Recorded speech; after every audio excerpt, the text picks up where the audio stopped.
Hello. Welcome to Kindly Neurodivergent with Kay. This show is to spend quality time with each other, kindly discussing the similarities and wide range of differences we experience. The experiences we discuss on this show are for educational purposes only. Please do not substitute for professional medical advice, diagnosis, or treatment.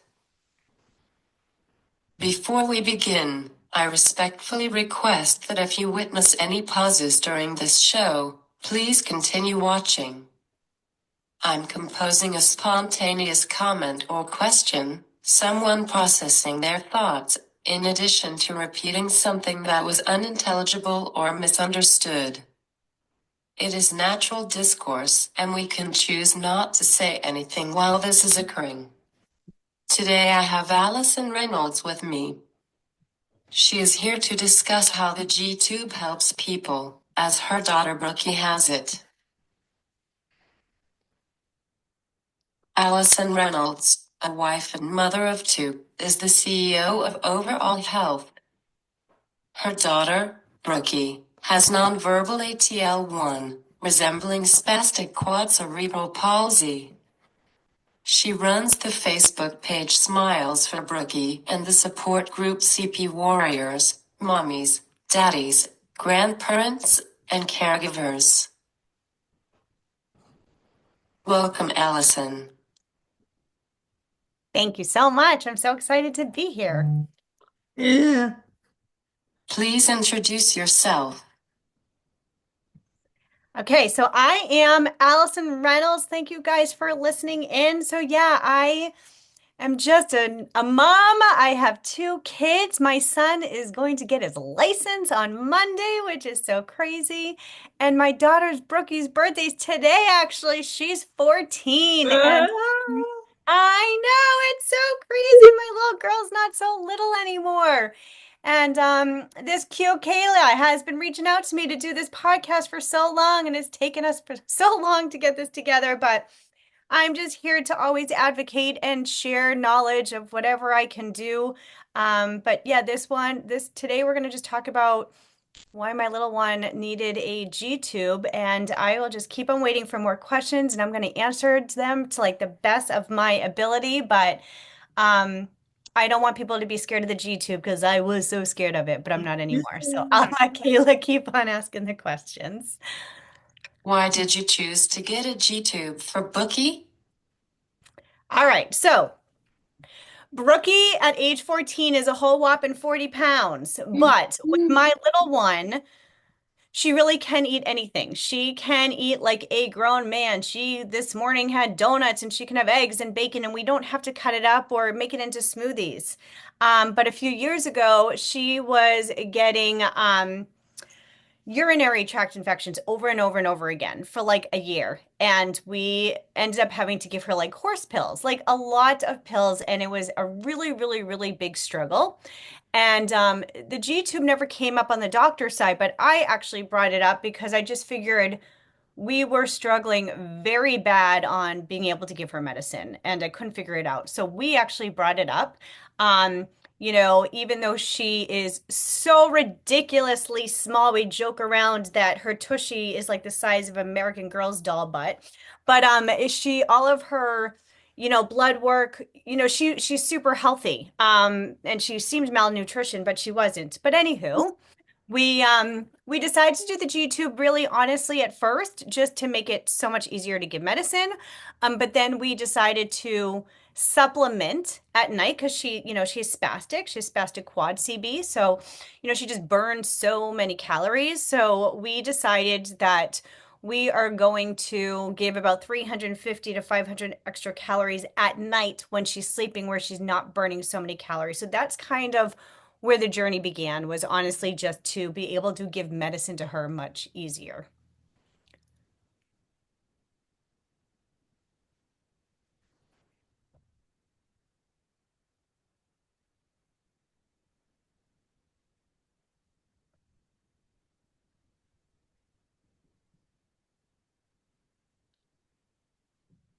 I am 90 pounds soaking wet and have a swallowing disorder, but don't have a feeding tube.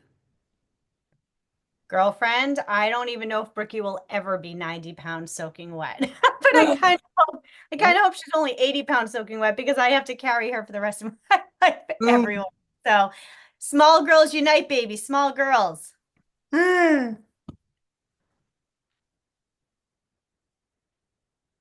You decided to pursue this almost 3 years ago. Why was the decision hard? Honestly, the decision was hard because we've always talked to Brookie about things beforehand. Like she had double hip surgery and we discussed it and she was okay with it. Everything she's been okay with. And this was the first time that she really did not want the G tube. I think just because she liked her cute little belly and she just didn't want something in there.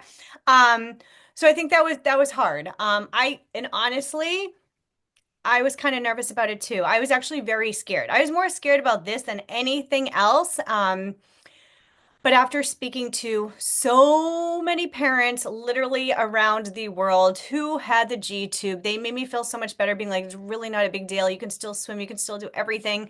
And honestly, the after we got it, it's been it's been like the biggest blessing in the entire world. And I realized all the things that I was so scared about were kind of silly, even though they weren't silly to me at that time. But and now she loves it, and we get the cute little things like put around it. So we try to decorate it with accessories. But yeah, I was really nervous, and it was just a little bit vain on my end. I think it was just another thing to remind me that my daughter has cerebral palsy. It's just another thing added to our list. But it has truly been the absolute biggest blessing of our lives with it. So I'm happy that we got it. Will she always need it or can speech therapy help? Can you say that one again, honey? Will she always need it or can speech therapy help? She'll always have the G tube. So she can I mean there's some people that don't need the G tube for the rest of their lives and they can absolutely take it out. That's the cool thing about it. It's reversible. But for her, just to be able to always have it, to be able to supplement, if she has a stomach bug and she's really sick, and we can't get liquids down, this has been the biggest blessing. Like she was actually sick for the first time a few weeks ago, and we were able to give, water and hydrate down her. So it's something that we personally will keep with her forever. So even though she doesn't need a swallowing disorder, Yeah, so she does not have a swallowing disorder. Zero swallowing disorder. I mean, she is nonverbal, she can't talk, but no, she has no problems ever with like aspiration. She has no problems with you do. You have aspiration. Yeah. So a lot, there's a lot of kids and adults with CP that have the aspiration, the swallowing. So that is like the one blessing that we have with her. So she's always been able to drink. She can only drink from a straw though. And it has to be you too? Yeah. So straw, she can't drink from like a sippy cup. She would choke on that. But she's never really, no, she's never been able, I mean, she's never had aspiration. She doesn't have swallowing issues. There's a lot of kids that, the parents have to cut up the food or they have to mat like you. Yeah. So yeah, but with Brookie, that's why it's always so crazy how little she is. Because when I tell you, like literally, she eats like a grown man. Like she can eat a whole entire hot dog. You too. You guys can't eat, huh? You guys can both eat.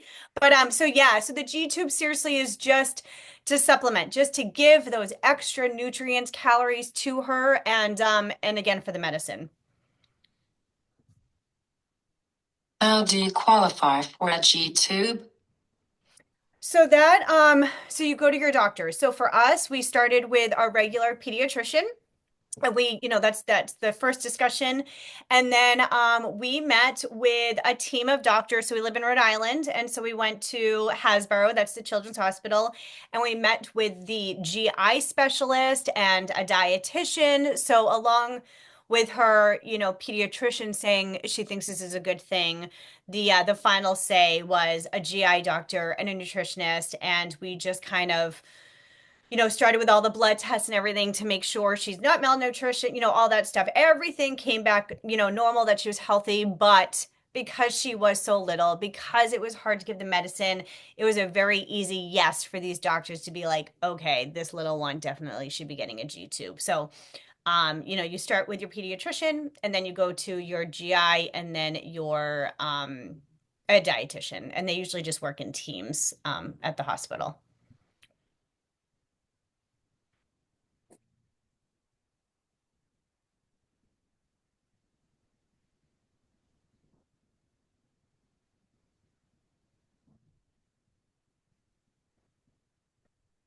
Why GI if it is only for supplemental?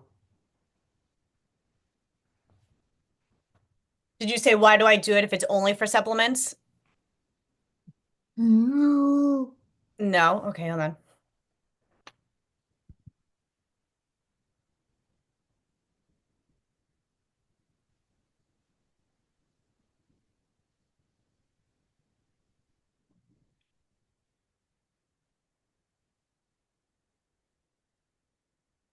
Why gastrointestinal doc if it is only for supplemental? Because I feel like that's just a process that you have to go through, especially with insurance, because insurance Yeah. stinks, right? So in order, to get this, you have to prove different things. Number one, I mean, she got this, I think it's almost been 2 years now. I forget, 2 to 3 years, I believe. But again, like she's 14 and she's literally 40 pounds soaking wet, like you're a 90 pound soaking wet. And so, they knew that we were going to, even though we wanted it just for medicine, our plan is that we're going to start supplementing her with the extra calories at night. And we decided to do it at night because she's not burning all those extra calories, right? So if we gave it during the day, I feel like she's still moving all the time. It wouldn't make sense. So for us, we do it at nighttime. Did she need a scope? No. Well, no. Well, I might be lying actually. I'm not sure. So beforehand she didn't. During Oh, you tell me to hold on. Okay.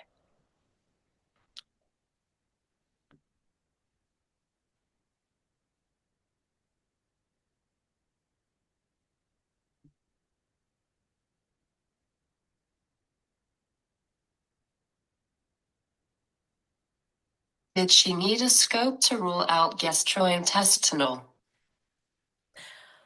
No, so she never needed anything like that because she's never had any issues. So I think if she probably had different issues with the swallowing and all of that stuff, she probably would have needed, the scope and going down that whole route. But because she never had the swallowing issues or the aspiration or anything like that, we didn't have to go down that route.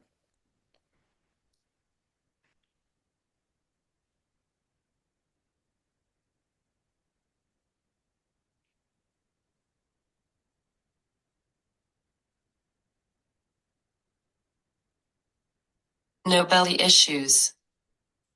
I would say typical belly issues of, quote unquote typical kids, right? Like sometimes the constipation, yeah, constipation's so fun.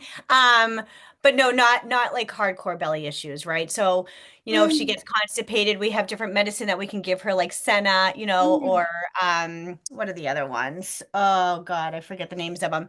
But that's very random that we have to give it to her. But I do have to say, ever since we got the G tube, all of those urinary tract infections that she was getting for like the whole reason we started this, she's only had one in the last few years. So I think so that's been super duper helpful.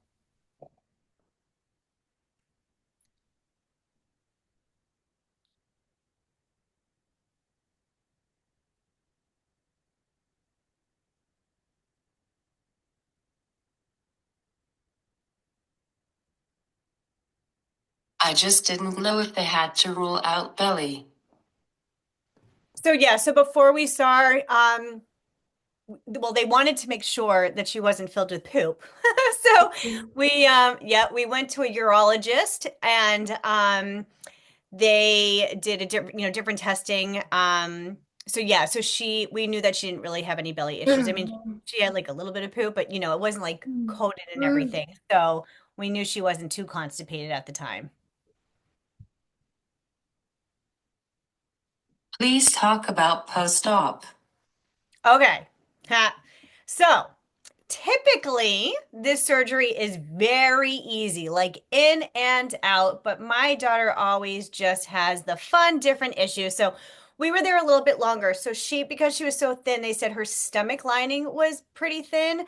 Um, at the time, I think we were only supposed to be in the hospital for a night or two, but we ended up being there for 5 days. But again, moms, dads listening to this is not typical, especially if you're like little, like a real little one, you're usually in and out, or like older, you're in and out. But yeah, she just had a hard time with it for the first few days, and you usually have to stay a night or two because what happens is, they want to make sure that the feeding can go down and everything's working properly, right? So they teach you when you're in the hospital how to use the G tube, which by the way is literally the easiest thing in the entire world, just so everybody Oh, knows that.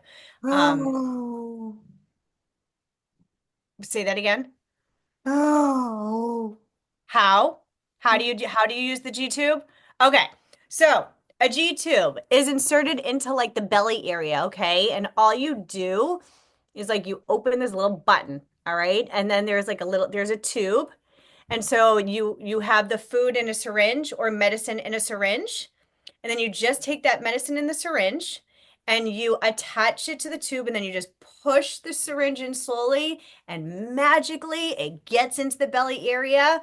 And they teach you in the hospital how you have to put water in first, because if you don't, there's air that gets in there, and then you can have like really bad gas issues. So you first put water in, you push that in, then you put all the food or all the medicine, and then you put more water in, and then all you do is close a little button, and voila, it's like magic. It really is the easiest thing to do.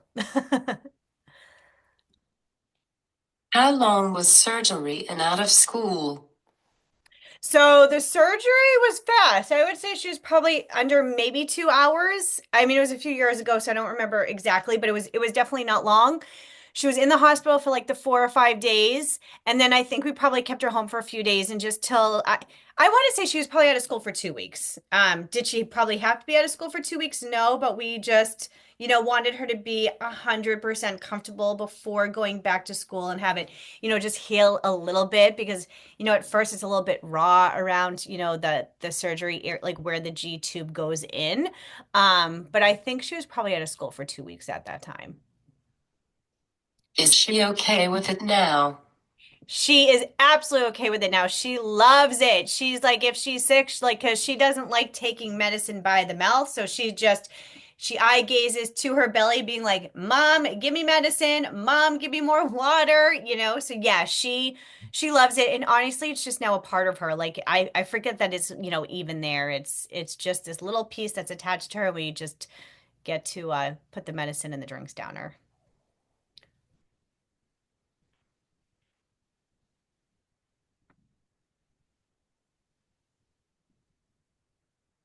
How long did it take her to be okay? Honestly, I think right after she healed up, like when she was back in school. So I feel like 2 weeks later, and she realized, wow, this is like really not a big deal. And it was really fun not having to like take the big pills of Advil or drink that disgusting pink drink. And she realized how easy it was, and it wasn't a big deal. That was all it took. And we also, before we got it, we bought like a special doll that has a G tube. So we like could show her how we can like feed the doll, and like nothing scary. So I think she was more nervous than anything, but yeah, it was pretty quick after she was totally fine with it.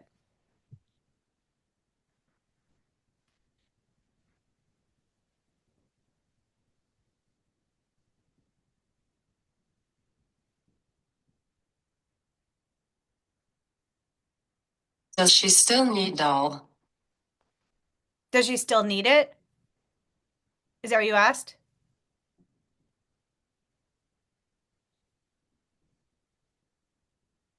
Doll. I can't hear it.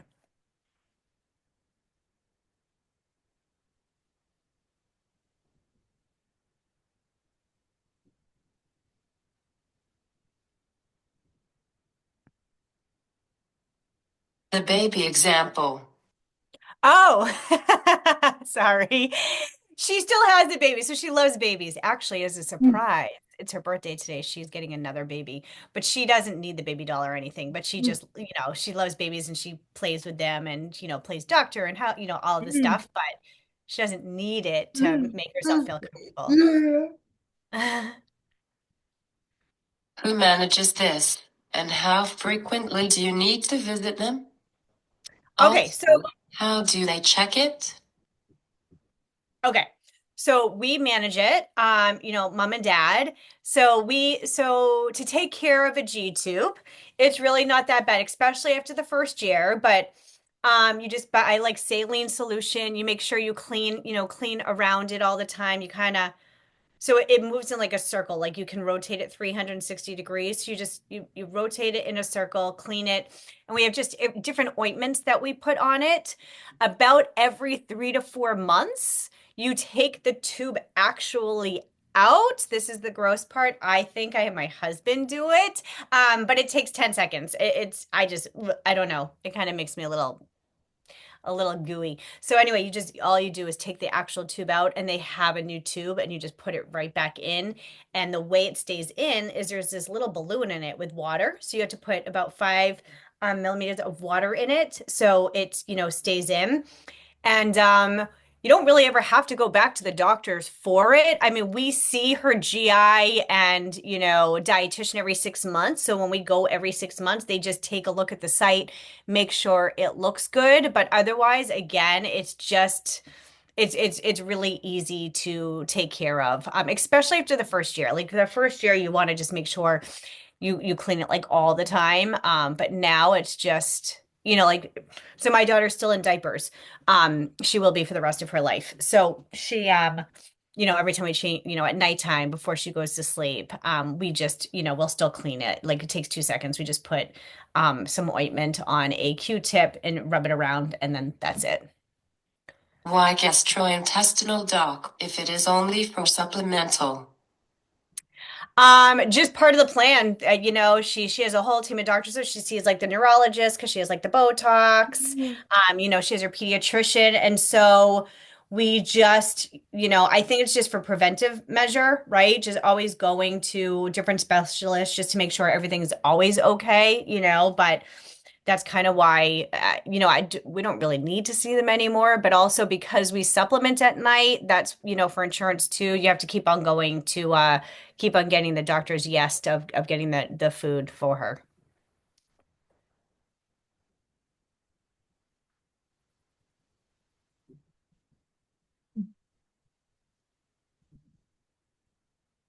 I would think dietitian would be able to.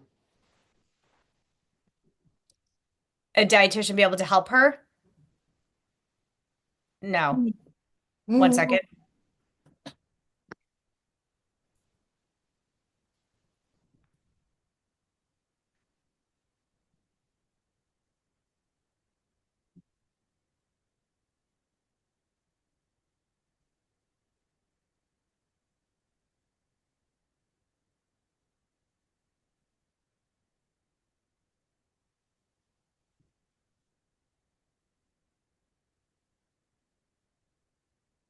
I am surprised that you need both. Oh, I know, but it's because she's so small. You know what I mean?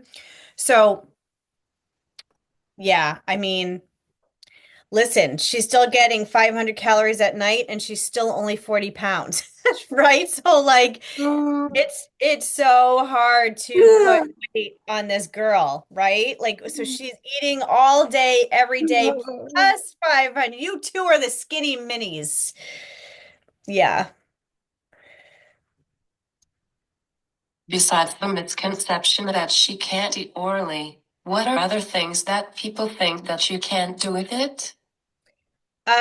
Well, just, I think when kids or people are nonverbal, they think that they can't hear. Do you notice that, Kayla? Like we will be we'll be at a supermarket or somewhere and they'll talk right over Brookie. They'll be like, "So I'm so sorry about Brookie," or just anything. I'm like, just because she can't talk, she can hear you, right? It's such a misconception of when kids are nonverbal, they think that something doesn't work in their brain or that they can't hear. And so that is like the biggest thing that I advocate, that just because kids are nonverbal, probably they're smarter than you, number one, just kidding, but truly, right? And it doesn't mean that they can't hear. So that is the most ridiculous thing. And just because kids have G tube doesn't mean they can't eat or anything. It's just to help supplement for a lot. I mean, some kids take it because they have swallowing disorders, or um they are aspirating, but it doesn't mean that, right? There's so many different reasons people get a G tube. For Brookie's main reason when we started was just because of medicine. I mean misconception about the feeding tube other than feeding. I think people think that people get feeding tubes just to get food in them, and that's not true, right? Like there's some people that do it, like Brookie, that just needed to have medicine down her. Like that's why we got it. So G tubes don't mean just food. It can just mean to help with medicine also. Have you had any experiences where she has had to go back under to fix something with it? No, thank God. No. And that's not typical at all. Like that's just that's random. I mean, I have heard that from some families, but really, really, really not typical to ever have to go back to fix it. What are the cons? I don't know. I really don't see any I mean, the cons at first, like that first year, is that you just have to remember to take care of it and clean it all the time. But otherwise, like you can go swimming with it, you can go in the hot tub with it. Like you literally can do everything that you did before with it. There's really no changes. I guess my only con, it's not even really a con, it's just if we go on vacation or somewhere, you want to remember to have a backup tube. So if God forbid it pops out somehow or something happens to it, you have one to put right back in. So it's just the only con is that mamas have to remember to bring a backup tube while on vacation. But really, I don't see any cons with it. Does Brookie have side effects? No, no side effects from it. Only good effects. Mm. What do they tell you to be cautious about with the tube? Just that first year. So like the first year, like with the clothing to make sure, it's loose at first. Just be cautious, of you just have to clean it all the time because if not, I forget the word that it is, but granulation, you can get granulation. Bricky got it sometimes. It looks gross. It's not as scary as it is. But just being cautious of just taking care of it, But again, after that first year, it really is pretty healed up and it's like you forget it's there. What is a piece of advice that you would give to a mom that is having a hard time deciding whether to get the tube or not?